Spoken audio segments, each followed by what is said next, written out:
O mercado de trabalho passa por mudanças, e dessa vez elas não são ocasionadas pela automação, inteligências artificiais ou digitalização. São os jovens que chegam ao mercado com outras expectativas. A chamada geração Z tem mudado bastante o perfil dos colaboradores. Se no passado muita gente temia mudar de emprego, hoje, isso não é um problema para os mais jovens. Esse empresário e conselheiro da ASECRE, a Associação das Empresas do Vale do Paraíba, diz que esse comportamento alterou o cenário das contratações. Quando a gente olha muitas empresas, elas têm adotado uma política que ela é um pouco dicotômica, né? De um lado, tem empresas que têm buscado entender essa nova geração e como se apropriar dos benefícios que tem desse tipo diferente de comportamento. Por outro lado, tem empresas que têm tomado uma postura de o seguinte: olha, eu não contrato gente com menos de 30 anos.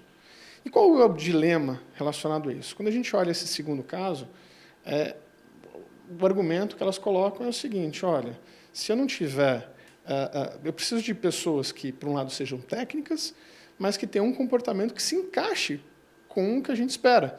Olha, a progressão de carreira dela tem que ser no tempo em que a gente tem a disponibilidade da vaga e que as pessoas tenham a maturidade para assumir essa outra vaga. E, enquanto isso, essa geração ela quer crescer rápido, quer avançar rápido e, às vezes, não funciona dessa mesma forma. Segundo pesquisa da GUP, plataforma de soluções em recursos humanos, pessoas com idade entre 18 e 24 anos permanecem, em média, 9 meses em uma empresa. Há pouco tempo, essa média era de 2 anos. Mudança que afeta não só o quadro de funcionários, mas também as finanças das empresas. Os estímulos eles são diferentes, a forma de trabalho, as ofertas elas são diferentes, os anseios, os desejos são diferentes.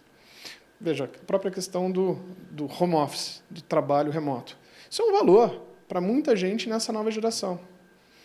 Isso é bom. Isso é uma possibilidade que as empresas podem ter em relação a isso.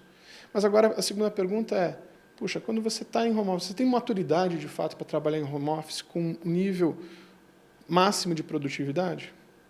Talvez esteja na resposta disso o ponto certo para saber o seguinte: olha, qual é o esforço que a gente deve fazer e qual não? Qual é a alavanca que a gente tem que puxar e qual a gente não vai fazer?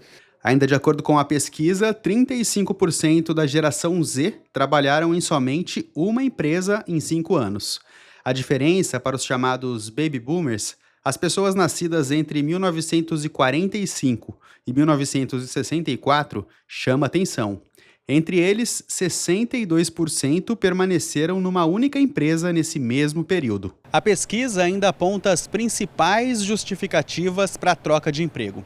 Entre elas, a preferência por horários flexíveis e trabalho home office, a busca por salários mais altos e ainda a desmotivação diante da falta de benefícios. Entre os setores com a maior rotatividade estão tecnologia, com 7%, varejo e atacado, com 4,6%, indústria, com 2,7% e agronegócio, com 2,2%. Essa especialista em recursos humanos explica que o comportamento, muitas vezes associado à falta de experiência, é uma tendência cada vez mais presente. Quando a gente vai comparar aos profissionais mais velhos, de 45 anos, eles têm muito aquele senso de dono, né? E eles cuidavam e cuidam do trabalho, do departamento onde eles atuam, como se fosse uma empresa deles, né?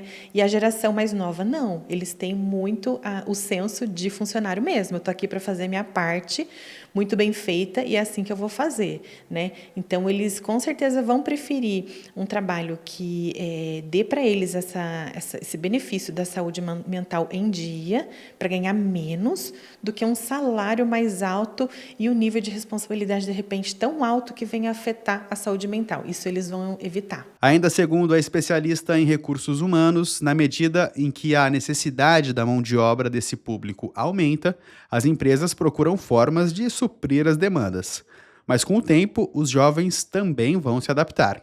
Eu acredito que vai ser uma adaptação contínua e eterna, né? Porque pessoas, nós somos assim, a gente tem que buscar adaptação e progresso sempre. E as empresas também vão ter que continuar essa busca de adaptação, de melhoria, porque não está encaixado ainda, né? A gente precisa buscar esse encaixe realmente entre mundo corporativo, carreira, ambiente de trabalho versus a nova geração.